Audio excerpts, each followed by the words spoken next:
A former boxing promoter who represented big-name fighters like Lennox Lewis has transitioned from male to female. Her name is Kelly Maloney, and she is, by all accounts, very happy to finally be herself after decades of feeling profoundly ill at ease with the male gender she was assigned. Hopefully that introduction was clear and easy to follow. I also hope it was accurate.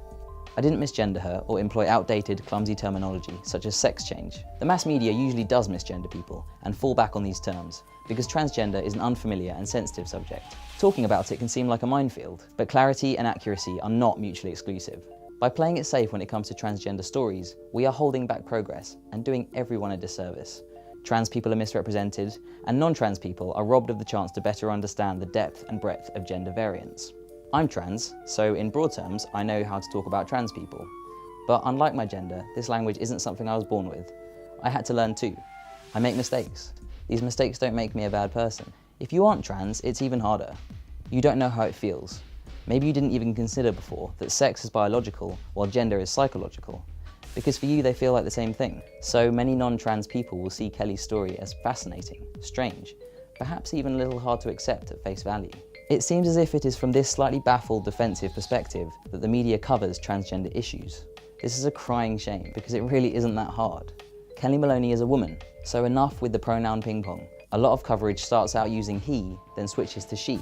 But most trans people see themselves as always having been the gender they present as after transition. We can talk about life pre-transition without using incorrect pronouns. Rather than talk about becoming a woman, say she has come out as transgender. She isn't living as a woman. This implies some kind of role play. Lastly, there is no such thing as a sex change. It's called transition. Calling transition a sex change is like calling puberty a body change. Sounds pretty silly and reductive, doesn't it?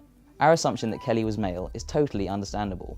We don't need to feel bad or apologise. We just need to make it easier for people like her to come out sooner. Here's the next step. When you hear about a trans person, think of it as a person coming out as trans, not as becoming a different person or switching gender. Kelly is the same person. She is now herself more than ever before. When we transition with hormones, it's like going through a second puberty, which is apt really because we are growing into ourselves. Some people, me included, feel like they've finally grown up. Which brings me to the best part about all this. When we're able to be ourselves, we are, generally speaking, happier and more confident. The standard rules of courtesy and privacy apply, but talking about trans is something we generally embrace if it helps people better understand where we're coming from. Just use common sense and judge your conversation by how well you know the person you're talking to. Are they a perfect stranger? Probably don't start with an intimate question about their personal history. In fact, don't ask anything personal. They're a stranger. Are they your friend? Did they initiate the conversation? Then it's probably okay to ask direct questions. Just don't steam in like someone who's never socialised with other human beings before. Never share personal details about your friend among strangers or talk about them behind their back. It's just about being a good person. It's always okay to ask someone what pronouns they prefer. And it's always okay to make mistakes. It's awkward, but that's life. Your intentions are what matter.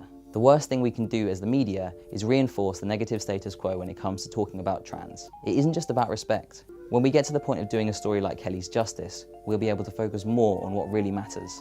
We can cover the disproportionate violence and discrimination trans people face. We can work to improve the very high rates of suicide, poverty and homelessness in the community. And we can ensure that when we talk about social and legal equality for LGBT people, it really does encompass the L, the G, the B and the T.